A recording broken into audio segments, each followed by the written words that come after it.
días, mi apóstol Alberto, su amada esposa, todo el equipo de trabajo de la casa. Bueno, vamos a tener que hacerle una actualización a la presentación porque tiene información de 10 años atrás. Entonces no aparecen los nietos ni nada de eso.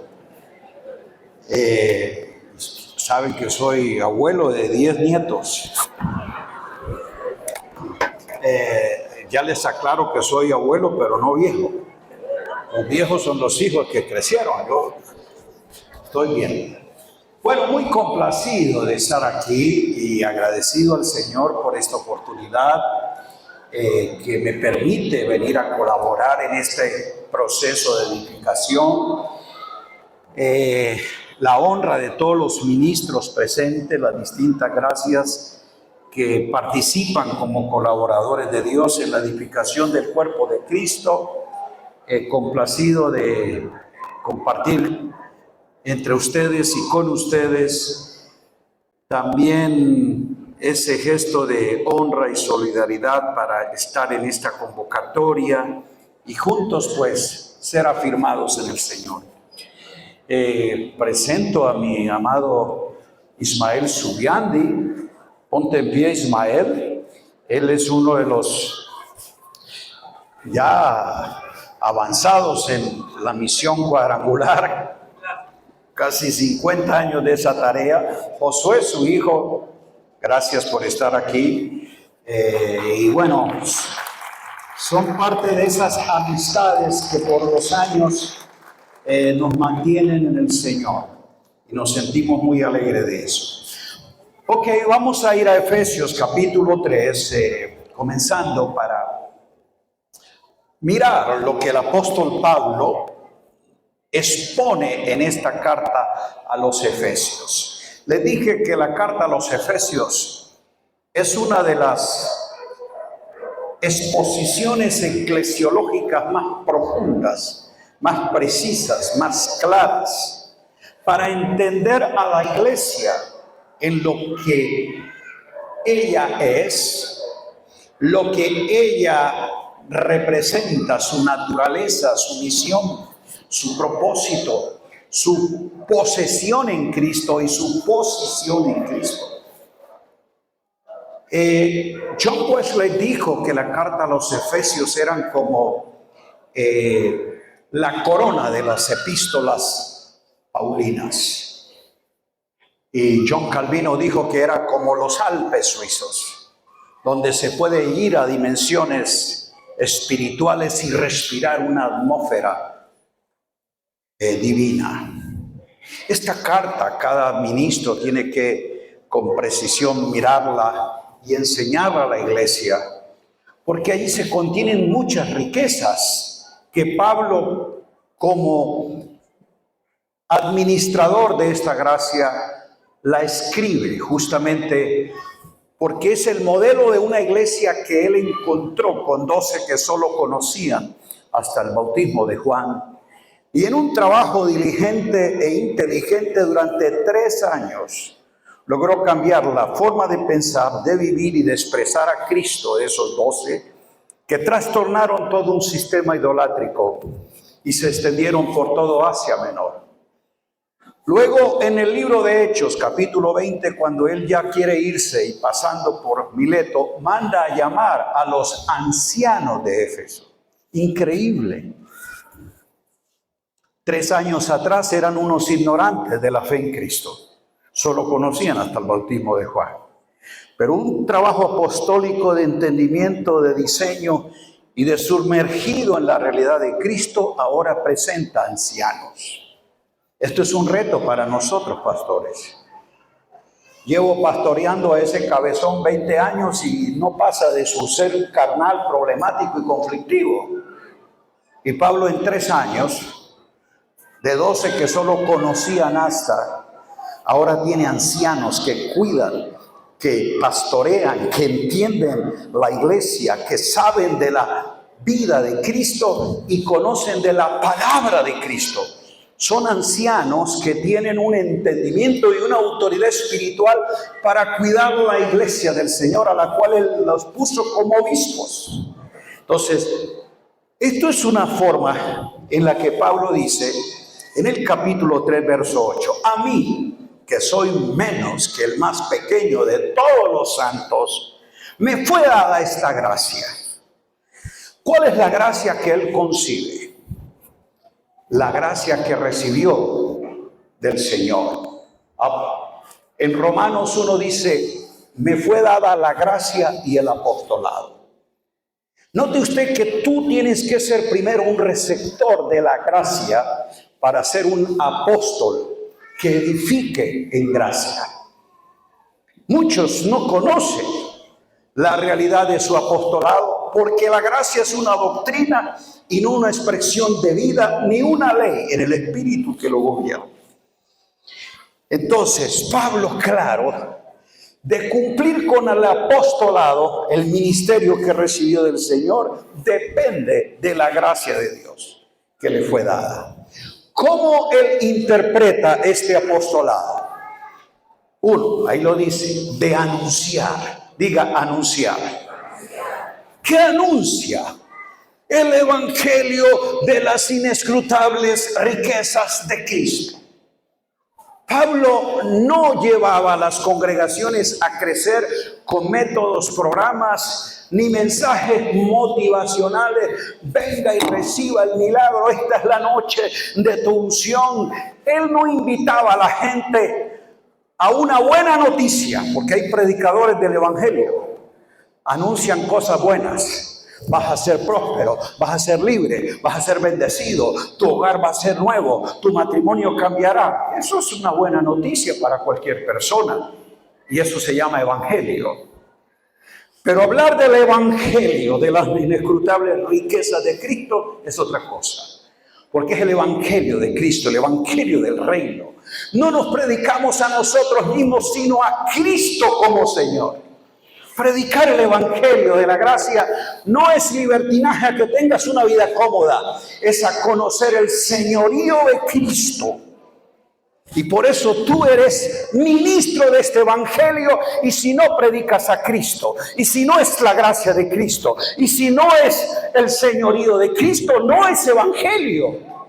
Por lo tanto, los resultados no van a ser de gente rendida a Cristo, sino congregada en el templo. Y por eso pasarán años y esos seguirán siendo los mismos carnales con mentes adámicas que vienen a buscar lo que ellos necesitan, pero no vienen a rendir y comprometer su vida doblando sus rodillas a esta causa, porque no se predica a Cristo como Señor, sino como el proveedor, el salvador, el ayudador, el que le va a resolver. Pues ese Cristo que es la lámpara milagrosa que yo la froto y sale para responder tus deseos, todo el mundo quiere comprar esa lámpara mágica.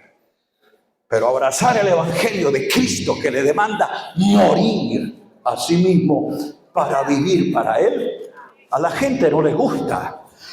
Pero que a la gente no le guste no es que usted no lo deba anunciar. Por eso es que esos 12 les bautizó en Cristo, les sumergió en el señorío de Cristo y les hizo entender la vida del Espíritu, y fueron los que trastornaron a Diana y todo su sistema en Éfeso y en Asia Menor. Diga, anunciar el evangelio de las inescrutables riquezas de Cristo. Le anuncio el evangelio para que se convierta al Señor. Y ahora, de aclarar. Diga, aclarar. Y esa es una tarea de explicación, de exponer, de hacerlo entendible. Y hay que enseñar, amonestar, anunciar. Es toda una labor educativa, con una mentalidad de escolaridad, donde no es un evento mágico que recibe, no, diga de aclarar.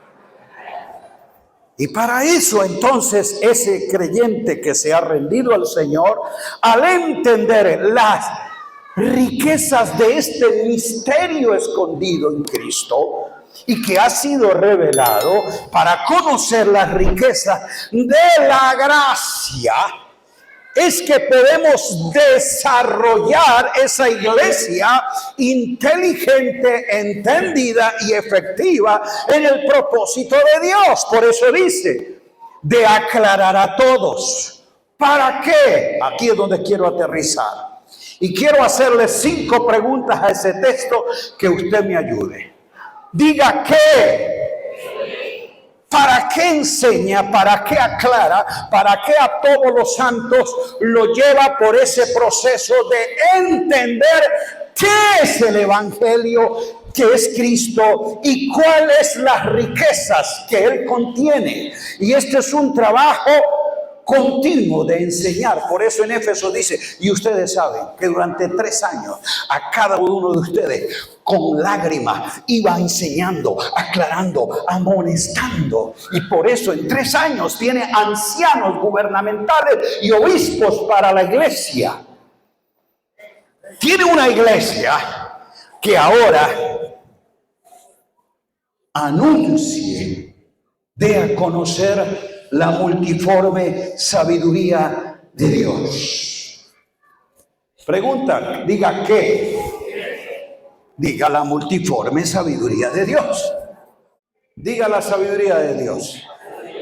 Bueno, Dios tiene 2 formas de dar a conocer su sabiduría. Diga a todos. O sea, todos los hombres pueden tener acceso a la sabiduría de Dios. Romanos 1:20 dice que por las cosas creadas, diga la creación física. Esa creación, todo mundo puede conocer la sabiduría de Dios. Pero Dios tiene otra creación, diga la iglesia. Da a conocer la sabiduría de Dios, pero ya no es a todos los hombres. Es una iglesia que es resultado de la nueva creación, donde esa iglesia conformada por todas las nuevas criaturas emerge como un nuevo hombre que da a conocer a los principados y potestades, ya no a todos. No sé si me estoy haciendo entender. Y le voy a explicar los 2 órdenes de principados y potestades que solo la iglesia que conoce la sabiduría de Dios se la puede dar a conocer. Ya le dije, Romanos 1:20 dice la sabiduría de Dios, Él la da a conocer a todos los hombres por la creación física, la primera creación. Pero la sabiduría de Dios que da por la iglesia, que es resultado de la nueva creación, entonces solo ella le muestra a los principados y potestades ese plan sabio, soberano, que en Cristo Dios ya ha hecho.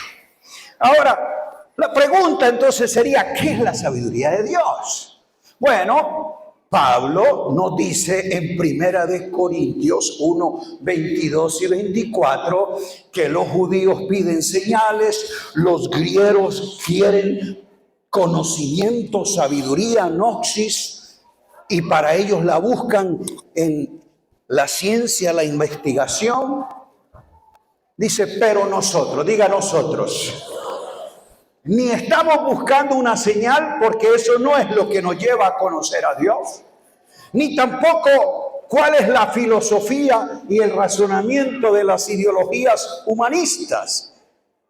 Mire usted que nosotros, diga nosotros, él dice, predicamos a Cristo. Diga, predicamos a Cristo. ¿Cuál Cristo? Al crucificado.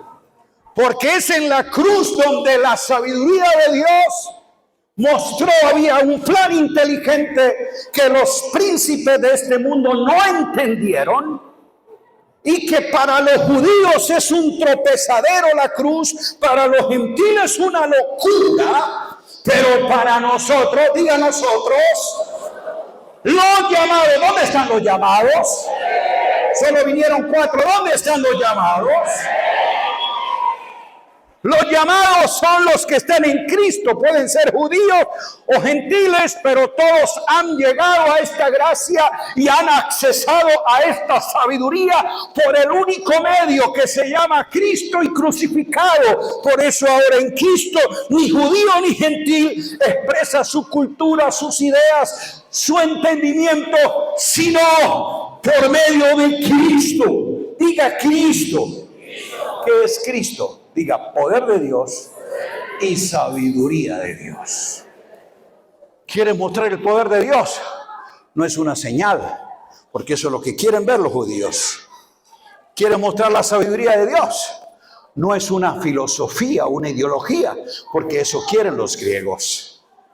Muestra el Evangelio y a Cristo en su obra consumada y vas a entender, amado mío, que esto que para algunos es locura y para otros tropezadero, para nosotros es poder de Dios. Diga poder de Dios.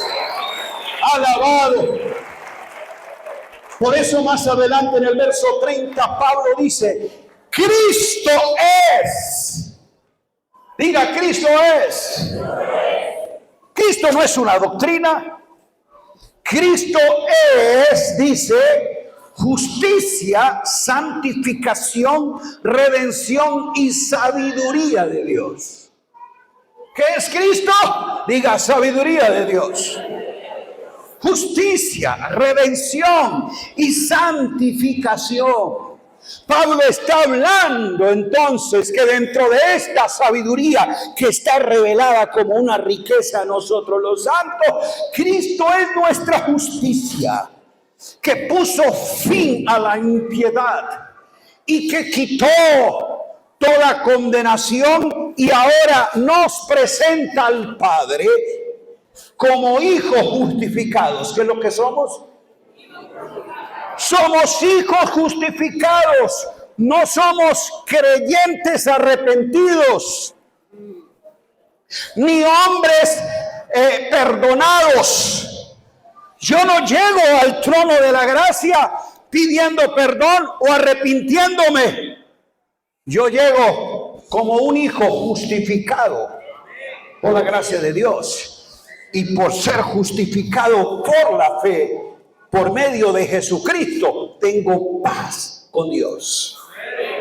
Pero los creyentes que no conocen la sabiduría de Dios, que en Cristo les ha hecho justicia, entonces se acercan. Aquí estoy, Dios mío, vengo a agarrarme de los cuernos de tu altar. Soy indigno, Padre, perdóname. Él todavía ora como si fuera un creyente del antiguo pacto que necesita presentar un sacrificio, llegar al altar a pedir el perdón, porque se ve como un pecador que viene arrepentido. La sabiduría de Dios me ha hecho justicia y ahora yo soy un hijo justificado. Ahora, ¿quiere decir eso entonces que no tengo que confesar mis pecados? Claro que sí, pero no son los pecados de condenación, sino la amartía, la imprecisión, el errar el blanco, el no ser preciso en ser perfecto, en cumplir el estándar, en llegar a lo que Dios me pide en su propósito. Pero no es un pecado que me descalifica y me saca del propósito, porque Dios me introdujo en su propósito por su plan sabio, soberano y de gracia, y yo no hice nada para que Él me justificara. Por lo tanto, no hay nada por lo cual Él me descalifique, porque me ves en Cristo perdonado. Y cuando tú operas como un hijo justificado porque conoce la sabiduría de Dios, no es un creyente carnal, irresponsable, libertino. Al contrario, es alguien que se rinde como Pablo, doblando sus rodillas. Un hijo justificado se rinde ante el trono de la gracia y sabe que hay un Padre y no un verdugo, no un juez que lo condena, sino un Padre que siempre extiende su gracia, porque no es basado en los méritos de lo que tú haces, sino en la obra de lo que Dios hizo. Cristo, nuestra justicia. Entonces, ahora Cristo es nuestra santificación. Mi justicia tiene que ver con mi condición pasada. Mi santificación tiene que ver con mi condición presente. Yo soy en el Espíritu perfecto y justificado, pero en mi alma necesito ser santificado. Por eso la santificación no es algo que tenga Dios que hacer en tu espíritu, sino en la perfección de tu alma. Porque ya tú eres espiritualmente un espíritu perfecto. Así lo dice Hebreos. ¿Dónde está tu santificación? En tu alma. Por eso tu problema no es espiritual. Tu problema es de un alma, mente y voluntad que necesita rendirse a Dios para ser purificada por la obediencia a la verdad mediante el Espíritu. Diga, y Cristo es nuestra redención. Ya la redención en la que somos libres, pero la redención que nos asegura la totalidad de nuestro ser. Y hay una redención presente para el futuro que tiene que ver, diga, con nuestro cuerpo mortal. Porque cuando esto corruptible se vista de incorrupción, entonces lo mortal será redimido, será absorbido y seremos tal como Él es. Grite aleluya. Usted debe creer entonces que en Cristo su justicia. Entonces la sabiduría de Dios es entender a Cristo en su obra de justicia, en su obra consumada, y saber que en Él es que están escondidos los tesoros de la sabiduría y del conocimiento de Dios. ¿En quién están escondidos? Diga, en Cristo. Por eso tú, cuando expones el Evangelio de Cristo y presenta a Cristo, le está introduciendo a ese creyente a explorar las inescrutables riquezas que están escondidas. Y en la medida que el creyente lo conoce, él es enriquecido, porque desde su espíritu libera todas las cosas que le han sido dadas. Un creyente sabio que crece en inteligencia y conocimiento de Dios es alguien formado a la imagen de Dios. Usted va a tener un creyente seguro en la fe, un creyente maduro, un creyente perfeccionado cuando le haga conocer la sabiduría de Dios. Y para eso tiene que tener una intencionalidad de aclarar. Por eso lo debe provocar a que él pueda inquirir, escudriñar y indagar diligentemente en las Escrituras, para que conozca a Cristo. Porque eso es lo que nos revela la palabra desde Génesis, Apocalipsis, diga, la revelación de Jesucristo.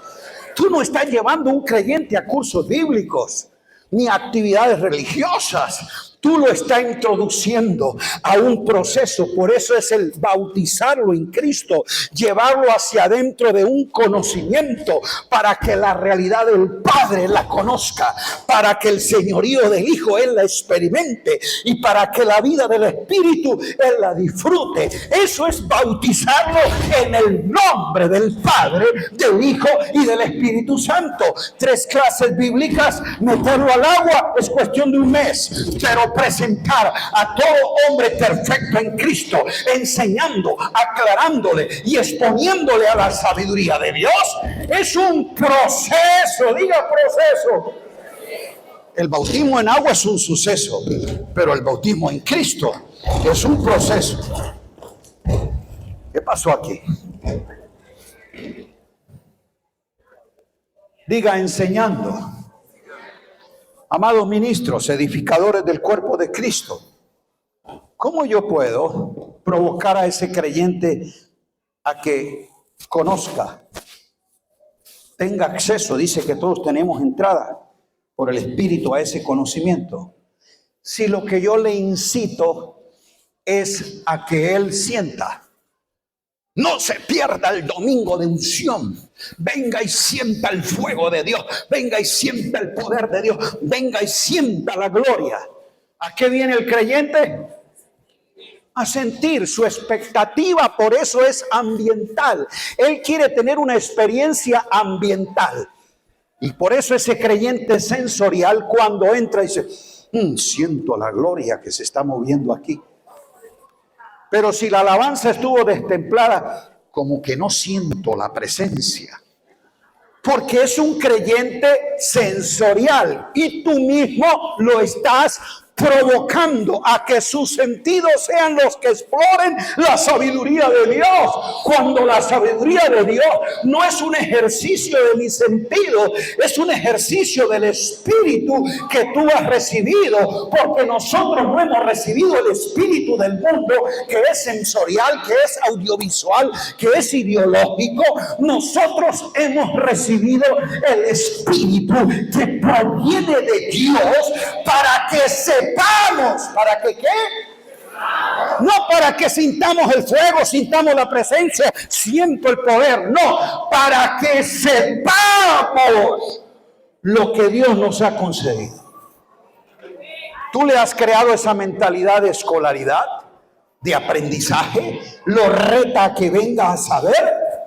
Eso depende como tú le digas para qué es que te reúnes como iglesia. Cuando nos reunimos como iglesia, dice Pablo en Corintios, cada uno trae. No viene a buscar ni la presencia, ni la bendición, ni el poder. Cada uno trae lo que ha recibido del Señor. Y todas las cosas que pertenecen a la vida y a la piedad ya te han sido dadas. Y ahora tú las puedes traer a la expresión del cuerpo, donde enriquecidos exploramos de las riquezas de su sabiduría. Diga la sabiduría de Dios, que es multifacética. Tiene distintas formas en las que yo las puedo explorar. Es multifacética, policromática. Esa sabiduría me sorprende porque no está encasillada en un método, en un programa, sino en algo que es día a día mayor en gracia y conocimiento. Segunda pregunta, diga ¿cuándo? ¿Cuándo? ¿Qué dice el texto? Diga ahora. ¿Cuándo? Los creyentes de Éfeso leyeron la carta sabiendo para qué Dios les había puesto y entendieron su obra. Por eso iban por todo Asia Menor, los creyentes de Éfeso, dando a conocer la sabiduría de Dios.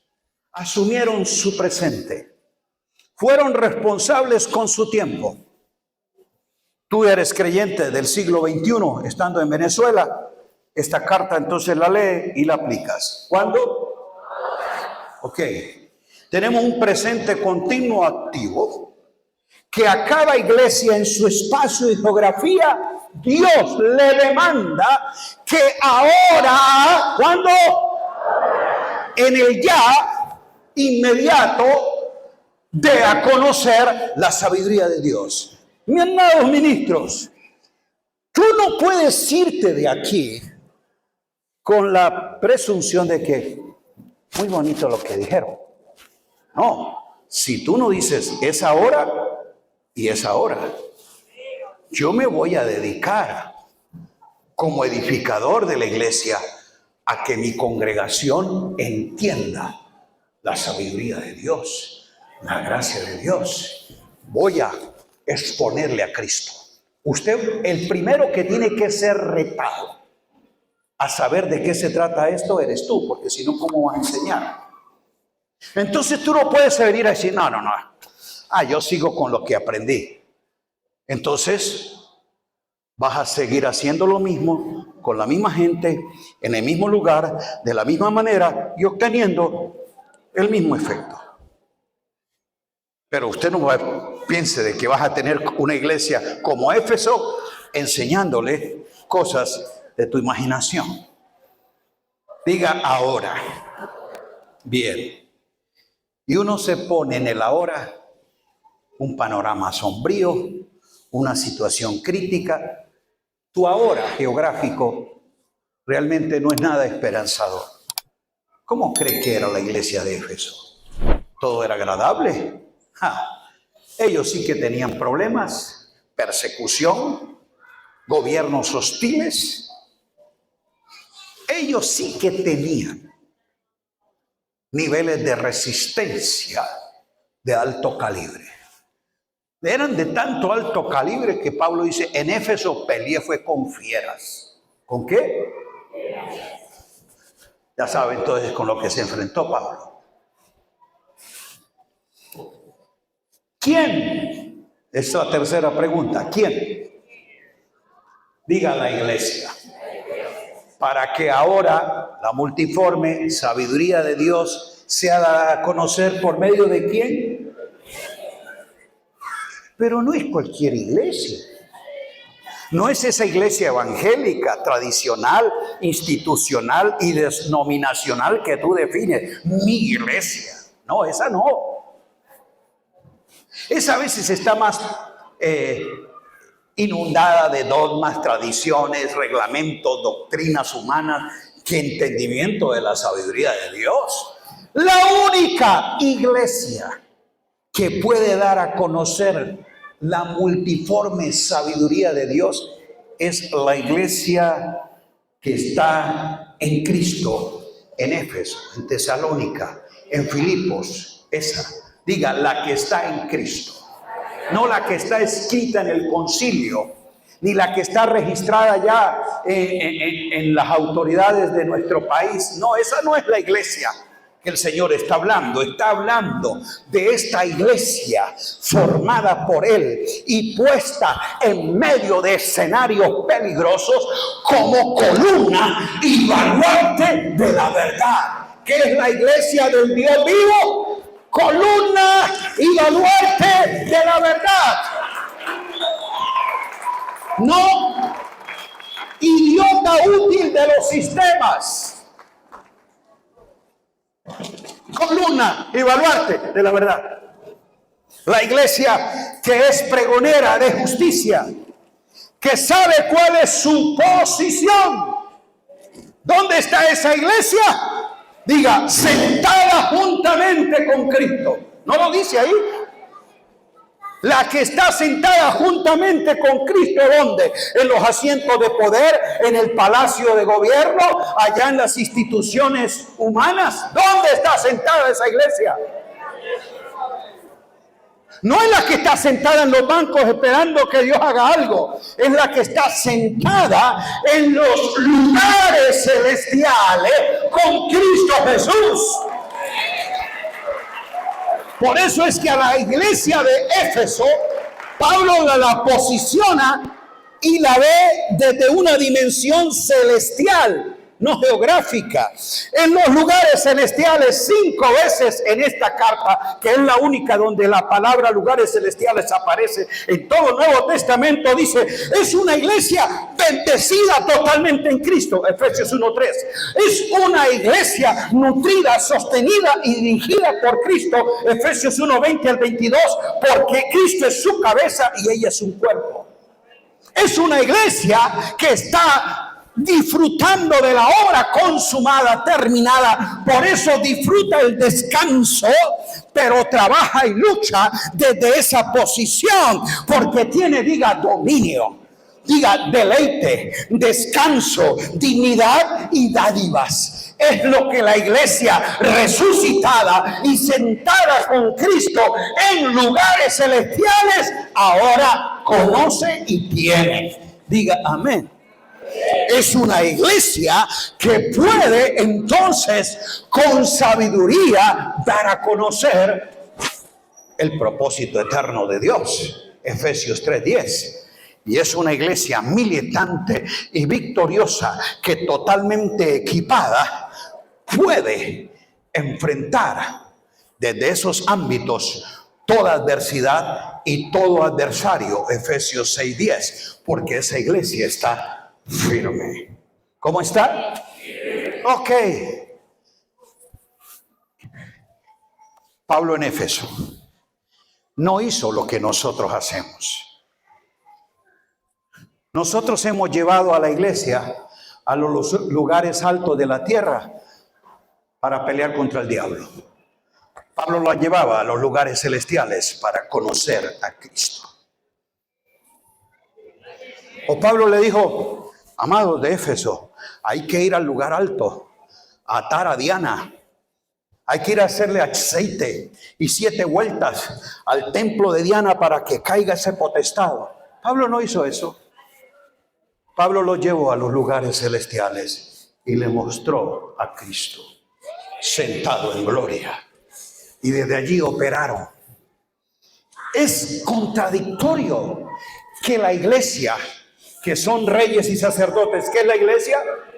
Reyes y sacerdotes que Él redimió con su sangre y los puso en los lugares celestiales para reinar en vida. Esa iglesia que habla Efesios, que es la real, la espiritual, la hemos llevado al plano terrenal. Es increíble que la iglesia se haya bajado del trono donde está sentada como rey, reinando en vida juntamente con Cristo, y entre a escenarios terrenales a pelear contra demonios. Y aquí nosotros, hecho fuera, espíritu, te ato aquel, te vas a la mar. La iglesia en la tierra peleando contra el príncipe de la potestad del aire. ¿Cómo se llama él? ¿Cómo se llama él? El príncipe de la potestad del aire. Es un principado, es un príncipe. ¿Qué tú eres? Yo le pregunto, ¿quién es mayor en rango, autoridad y posición? ¿Un príncipe o un rey? Y entonces, ¿tú por qué lo ves allá? Te ato, te echo fuera, te vas a la mar. O sea, lo estás viendo encima tuyo, porque te has bajado al escenario equivocado. Dile que está al lado, no te rebajes de la posición en que Dios te puso. Él te puso en Cristo en lugares celestiales. No te mandó a los lugares altos de la tierra. Mi amado Fernán, usted nos explicaba, ¿no?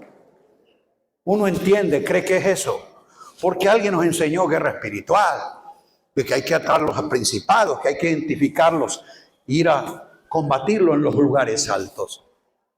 Yo les pregunto, ¿de dónde construimos esa teología? ¿Qué Biblia leímos? Vamos a volver a leer a Efeso, los Efesios, a leer a Colosenses, que es una iglesia que está enfrentando sistemas de oposición. Y cuando Pablo, a través de Epafras, sabe el conflicto que tiene la iglesia de Colosas, problemas sociopolíticos, problemas ideológicos, problemas doctrinales, maestros judaizantes se han infiltrado, gnósticos han llegado, sistemas de oposición del imperio han llegado. Todo eso está en medio de esa realidad geográfica. Pero Pablo dice, desde el día que lo oímos, Colosenses 1:9, no cesamos de orar por vosotros y de pedir que es lo que Él pide como respuesta al problema que ellos tienen, a la situación que enfrentan. Que se ate el diablo, espíritu de gnosticismo se va. No, Él no empezó a pelear contra espíritus. Yo oro y pido a Dios que sean llenos de inteligencia y sabiduría espiritual para que comprendan la voluntad de Dios y puedan andar como es digno del Señor, agradándole en todo, llevando fruto en toda buena obra, creciendo en el conocimiento de Dios, fortalecidos con todo poder conforme a la potencia de su gloria, dando gracias a Dios con gozo, que los trasladó de la potestad de las tinieblas al reino de su amado Hijo. ¡Grite amén! ¡Oh Señor!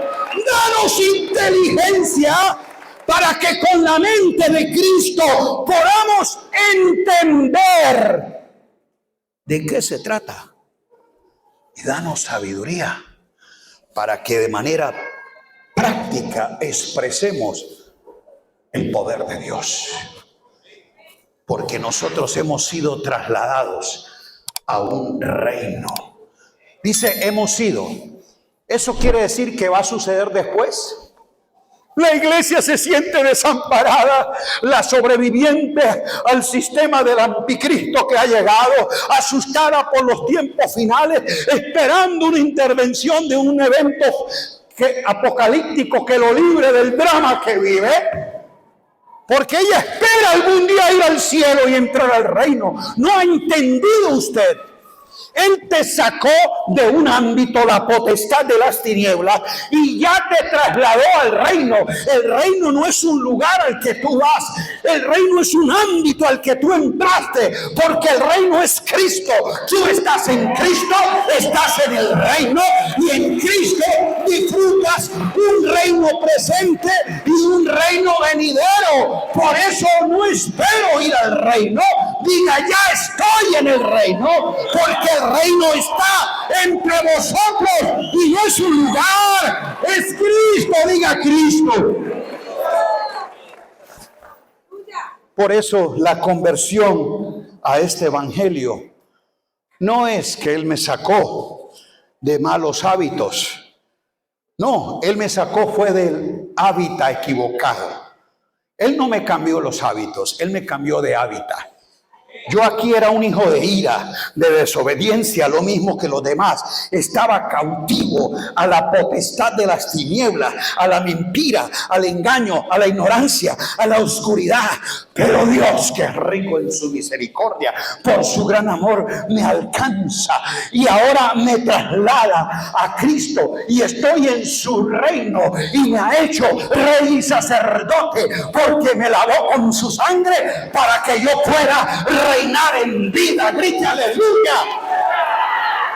Disfruto esa realidad y día a día la quiero conocer. Pablo, en el contexto de esta carta de Éfeso, es que nos explica la naturaleza, la misión, la realidad de lo que la iglesia es. Un cuerpo. ¿Qué es lo que es? El cuerpo de Cristo.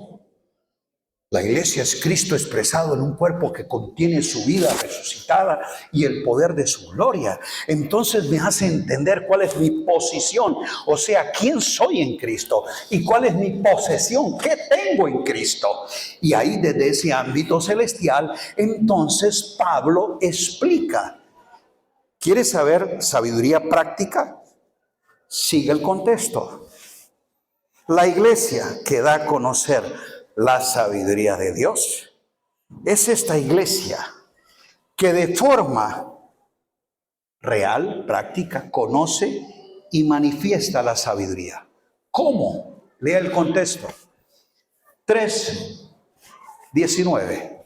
Diga, da gloria a Dios. La iglesia de Cristo existe para la exaltación, la adoración a Dios. Por eso en Efesios 3:21 dice, para que Dios sea glorificado en la iglesia. ¿En dónde es Dios glorificado? Porque la iglesia glorifica a Dios. Pero hoy la iglesia ha glorificado a su líder, a su apóstol, a su institución, a su denominación, ha glorificado cualquier otra cosa, al artista de fama, al ungido del momento, le rinden pleitesía, unos honores que ni a Cristo se lo dan. La iglesia no entendió que era glorificar a Cristo. La iglesia existe en su tarea ahora. Siga el contexto. Estoy desprendiéndome del 3:10 para decirle cómo expresa la iglesia la sabiduría. Diga, glorificando a Dios, edificando a los santos en Cristo. Desde el capítulo 4 hasta el 16 dice que esa iglesia en la que Él puso gracias para que en la unidad del Espíritu de la fe sean edificados y esa iglesia encuentre la plenitud en Cristo. Diga, la edificación. Amado, le pregunto, ¿la iglesia de hoy tiene claro el ministerio de la edificación de los santos? ¿Comprende de qué se trata este asunto? Cuando es en el, diga, hasta que todos lleguemos. La edificación es un asunto de llegar. Escuche, por eso estas gracias son necesarias hasta que todos lleguemos a la plenitud del conocimiento del Hijo. ¿De qué? El Hijo, la plenitud del Dios que lo llena todo en todo. Del Hijo. Tú no podrás tener conocimiento del Hijo si la edificación no es en Cristo. Y ya habría tiempo para hablar cómo es la edificación desde el fundamento, diseño, orden, toda la estructura que Pablo la define. La iglesia existe para la expresión de la vida de Cristo. Ahora él aterriza de manera práctica y comienza él desde el capítulo 4. Por eso ahí comienza de la nueva vida en Cristo.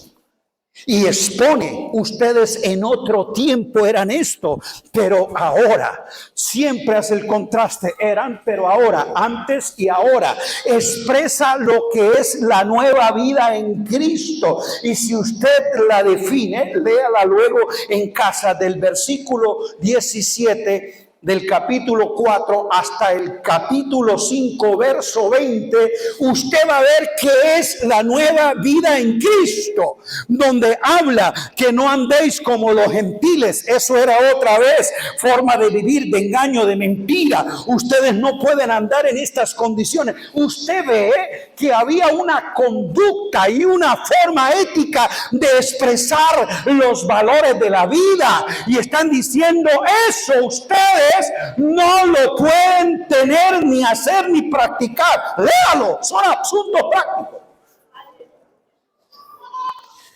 Luego habla, y aquí viene un asunto que ahí no entra ni la gloria de Dios ni la sabiduría de Dios.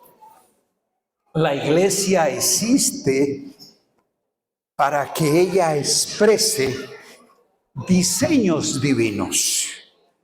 Y Pablo explica en Efesios 5 un misterio y expone el matrimonio de varón y hembra. Los dos se fundirán como una sola carne, porque así es Cristo y la iglesia.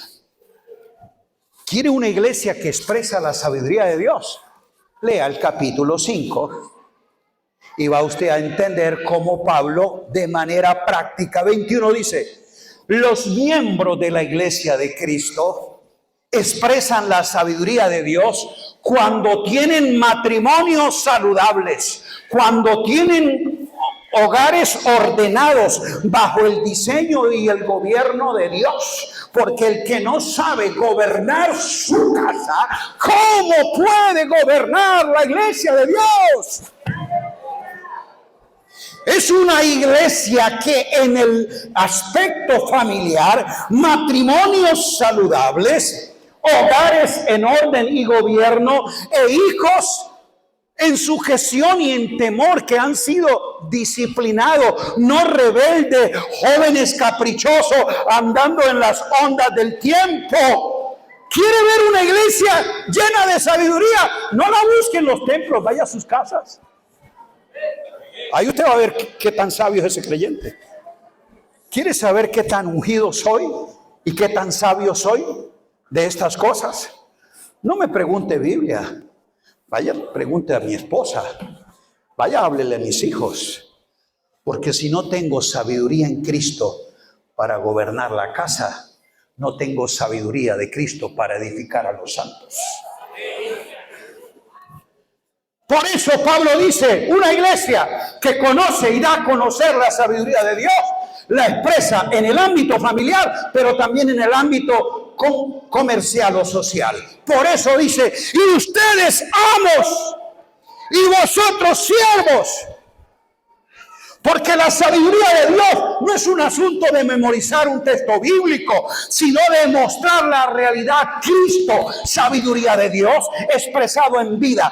¿Cómo tú puedes reprender este sistema de iniquidad con empresarios cristianos corruptos, tramposos, mentirosos, desleales y con empleados irresponsables? Que mientras el jefe lo ve, ahí está, trabaja. Salió a la oficina, se pone a chatear o a hacer otra cosa. De eso no hay aquí en Venezuela, yo lo he visto en otras partes. Pablo escribe sabiduría práctica. Amados ministros, nosotros felices porque el hermano es un fiel ujier, pero es un padre irresponsable y es un esposo desordenado. Pero claro, como él es un fiel ujier, él sirve al Señor. Oh, no, aquí nosotros tenemos nuestros muchachos metidos en la danza, en la alabanza, en las artes, en la media.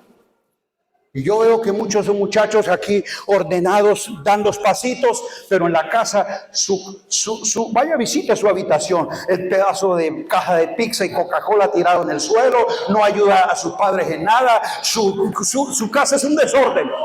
Pero claro, él aquí danza feliz. ¡Aló! ¡No nos engañemos! Esto es un circo. Estamos haciendo un teatro evangélico. La gente necesita una iglesia que conozca la sabiduría de Dios. ¿Y qué sabiduría de Dios puede darle un joven al cual yo solamente compro, le vendo la idea de que se meta en el ministerio de alabanza y de las artes? 8 horas enseñando un pasito para acá, un pasito para allá. Oye, yo a ese le pongo a esos 15 un maestro de la palabra entendido que le explote la sabiduría de Dios y le diga: 8 horas no vamos a ensayar. Yo quiero que entiendas este proyecto, que me traiga una idea, que me resuelva este asunto. Explórelo a que ellos destrezas y habilidades con la sabiduría de Dios la muestren en su colegio. ¿De qué me sirve aquí que sea un cantante afinado y allá es un estudiante fracasado? ¡Aló! Pablo escribe que la iglesia que da a conocer la multiforme sabiduría de Dios es esta. Y por eso él la aterriza de los lugares celestiales, conoce la sabiduría, pero en la vida de su trabajo. Estamos hablando de transformar naciones y no hemos podido poner en orden en nuestra casa. Unja lo que quiera, invéntese lo que quiera, no va a haber ningún cambio, porque Dios es un Dios de orden, de justicia y de legalidad. Y Él dice que para establecer juicio a las naciones, primero tener que tener una iglesia que esté bajo su orden. ¿Aló? Diga, la sabiduría nos da inteligencia para ser prácticos en la vida. Por eso necesitamos ser entendidos y con inteligencia espiritual podamos nosotros. Ahí es donde usted va a ver hogares ordenados, matrimonios saludables, hijos en sujeción, empresarios y empleados entendiendo que son productores en el reino. Ahí es donde tú puedes entrar al capítulo 6 y verla como Dios la ve. Diga, firme.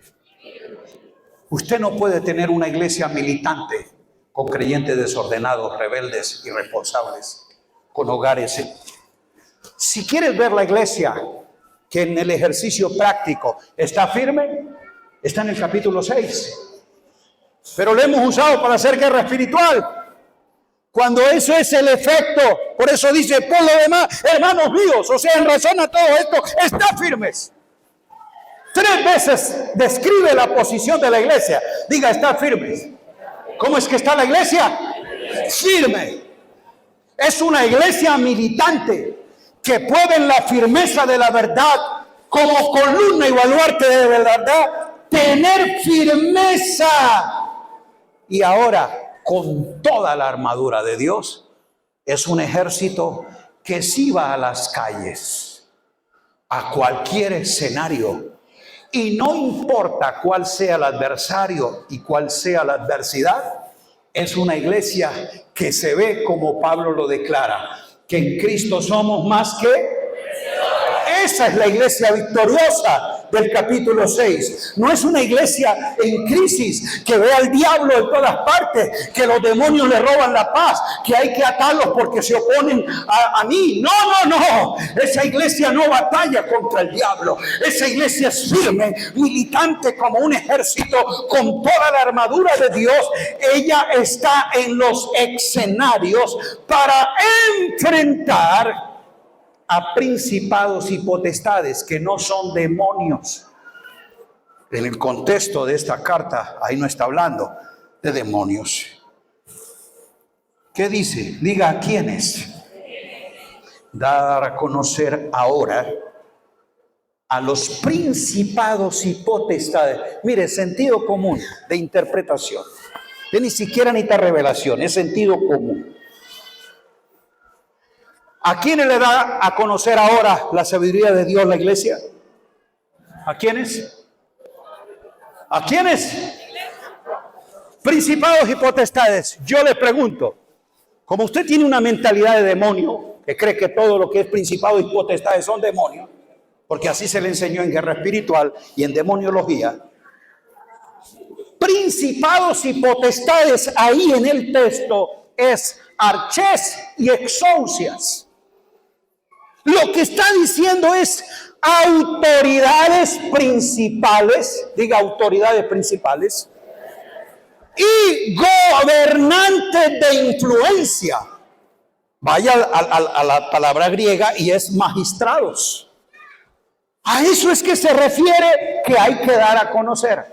Porque está hablando de rangos de autoridad. Amado, sentido común.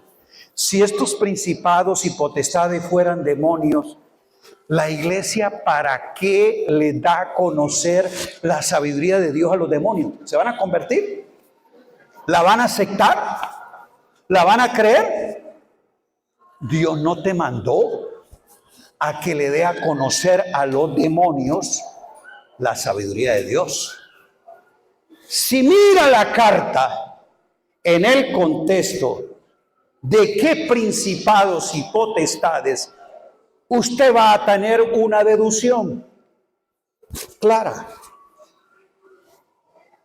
Hay 2 tipos de principados y potestades que sí pueden recibir la sabiduría de Dios.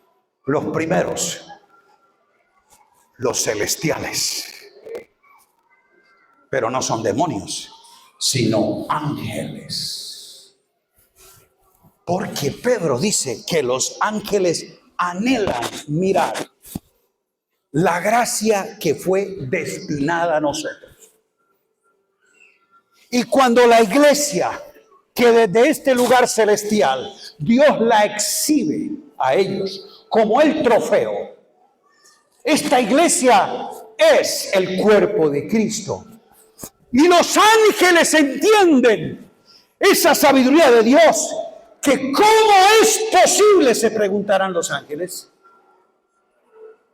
que seres que cayeron en pecado, hombres, que fueron destituidos de la gloria de Dios, ahora han sido redimidos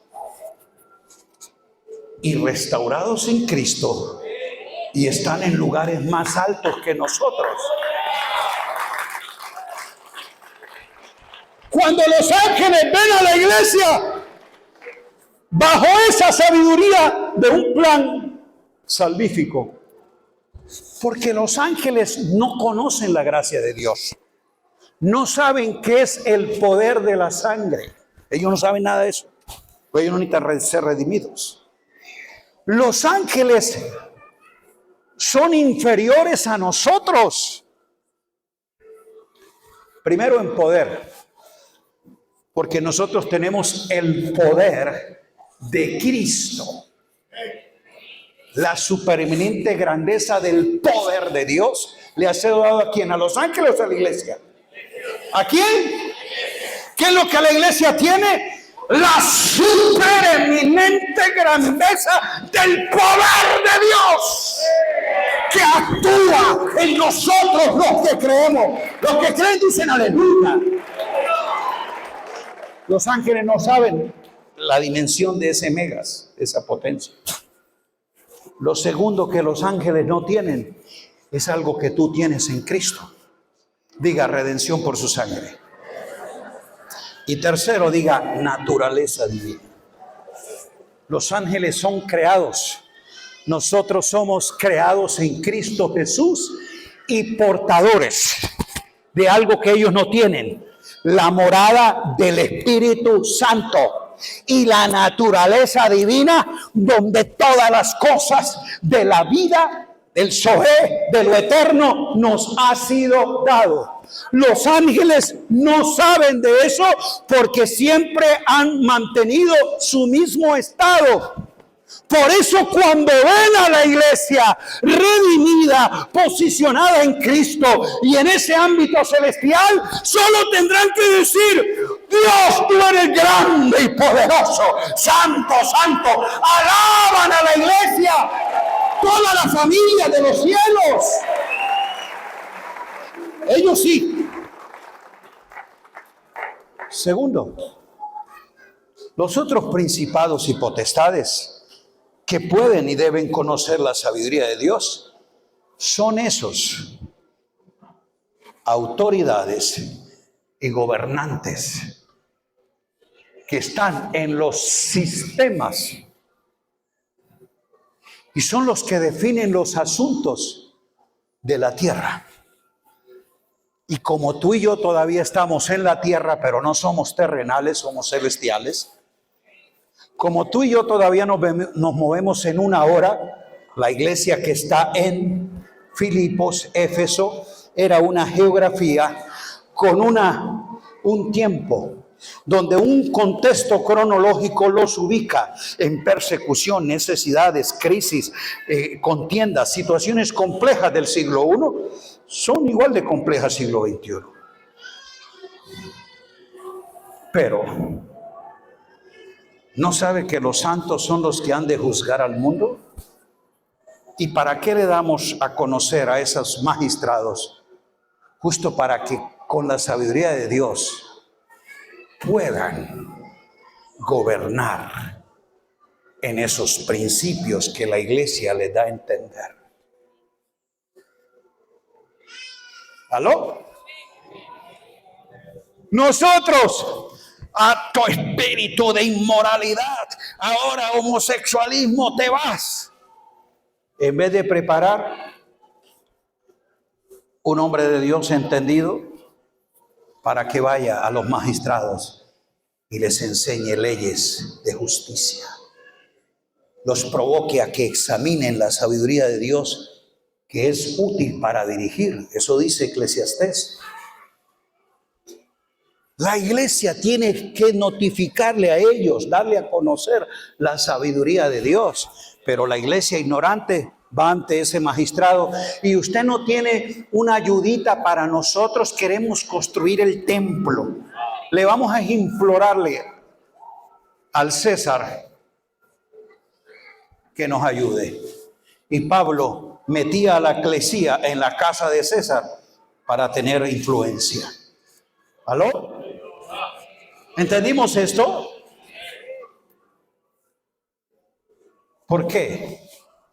Los gobernantes, principados, líderes, consultan brujos, chamanes, ministros religiosos de cualquier corriente, porque ellos quieren supersticiosamente encontrar solución a muchas cosas. Y la iglesia entra allá a hacer payasadas, porque tiene ministros ignorantes de la sabiduría de Dios que van con una agenda personal a regalarle una Biblia al presidente, porque cree que como él oró y leyó la Biblia, se convirtió. Y que aquel magistrado, él hizo la oración de fe, él ya conoce al Señor. No, eso no era lo que hacía Pablo, ni es lo que tenemos que hacer. Necesitamos una iglesia sabia y entendida para que entre a esos escenarios, pero no creando un partido político, sino hombres enteramente preparados, instruidos en justicia, llenos de la sabiduría de Dios, que aunque no estén en un cargo público, sí puedan ejercer la influencia, que den el consejo, que den la dirección, que den la sabiduría, para que cambien leyes en la educación, en la economía, en la política y en muchos elementos. La iglesia, como no tiene una estrategia sabia para penetrar los sistemas, se ha puesto a reprender. Entonces, los que conocen la ideología de género, sí se metieron a hacer lobby con ese magistrado, a hablarle de su agenda a aquel político, a decirle a ese diputado que es necesario que este proyecto tenga, y ellos hacen más ruido y tienen más influencia siendo una minoría. Nosotros que 10 millones en Venezuela y lo único que hacemos es bulto y estorbo. Perdóneme usted. Espero que en vez de ofensa se sienta retado. Porque eso de jugar con los números ya lo hemos visto en muchos lugares y nada resulta. Solo es un anzuelo para el político que quiere votos, pero nada de influencia y sabiduría para los magistrados y gobernantes. ¿Por qué? Con esto termino. ¿De acuerdo a qué es que opera la iglesia? Verso 11. Según el propósito eterno que hizo en Cristo Jesús. ¿Según qué? Amados, sentémonos y preguntémosle a la gran mayoría de los que aspiran a ir a la política. Explíqueme el propósito eterno en Cristo. ¿Y qué es eso? No, yo tengo un programa político. Cuando la iglesia ignora el propósito, se inventa el programa. Programa religioso, programa político, programa el que sea. La iglesia, escuche, está para dar a conocer sabiamente el propósito eterno en Cristo, no el programa de su denominación. Propósito es la causa intencional, original con la que Dios establece todo. Por eso, como dijo Miles Monroe, cuando el propósito es ignorado, el abuso es inevitable. Hay una iglesia que abusa de los santos, de los recursos, de muchas cosas, porque no entiende el propósito. El propósito define la razón de ser y de hacer de algo. Tú una vez lo identificas, sabe el propósito de lo que es y de lo que hace. Porque viene de la mente del que dijo, yo edificaré mi iglesia. Él la crea, Él la diseña, Él la establece y Él la pone. Por eso le da un nombre. Y ese nombre no es denominacional ni institucional. Es Cristo en un cuerpo que en calidad de eclesía funciona. Yo digo micrófono. ¿Oyó la palabra? Si tú lo nombras, existe. Y si existe, un propósito tiene. Por lo tanto, alguien lo creó, porque nada surge de la nada. Solo aquel que desde el principio creó todo, pero todo lo demás. Micrófono. Alguien dijo, voy a crear un instrumento que amplifique la voz. Quiero que lleve estos componentes. Tengo esta forma. Lo puso en un ensayo, lo probó, habló, contento con lo que tenía, dijo, hágalo. Lo trae a la existencia porque le dio un nombre que define su identidad, su esencia de ser, y al nombrarlo usted identifica lo que hace. Si yo le digo micrófono, ¿usted cree que está pensando en una licuadora? No, usted inmediatamente con el nombre sabe lo que es y para lo que existe. Nosotros hoy hablamos iglesia. Un templo, un edificio, una institución. No sabemos. ¿Y por qué? Porque ignoramos el propósito. ¿Y quién fue el que le dio el nombre? El que la creó. Por eso tiene una naturaleza, una esencia. Y ahí es donde ella sabe lo que tiene que hacer. Amado, tenemos que responder al nombre. La iglesia no es un qué. La iglesia es un quién. Es Cristo en un cuerpo expresando el poder de la resurrección y dando a conocer la multiforme sabiduría de Dios. Porque es según el propósito eterno. Si no conoces el propósito, no sabes cuál es la causa intencional de lo creado. Y al no tener un sentido de causa, abusas de tu existencia. ¿Entendimos esto? Hay mucho más. Mañana lo compartiremos. Pero estoy orando. Pongámonos de pie. Orando para que seamos retados. A que revisemos qué iglesia estamos edificando. Según qué propósito, no qué programa lo estamos haciendo. ¿Y qué es lo que hemos dado a conocer ahora? Oh Señor, que tengamos sabiduría, entendimiento para poder saber. Diga saber. No me interesa qué estás sintiendo, sino que está entendiendo. Que se alumbre los ojos de tu entendimiento para que puedas saber el propósito por el cual Dios te ha establecido, la herencia que Él te ha dado, el poder que en ti actúa y el llamado para el cual Él te ha hecho. Que eso lo podamos definir según el propósito de Dios. Tome la mano del que está a tu lado. Creo que todos vamos muy retados a revisar el contenido y objetivo de lo que enseñamos. A saber qué iglesia le voy a presentar al Señor de la obra que me diste que hiciera. Y que con responsabilidad yo pueda decir, Señor, aquí estoy, como obrero aprobado, que supo trazar bien la palabra de verdad. Y esta es la obra. Porque nuestro único anhelo es que al final de la labor escuchen el Señor decir, bien, buen siervo y fiel.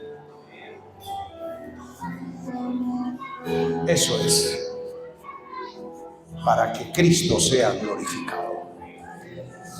Vamos a orar, Padre. Gracias.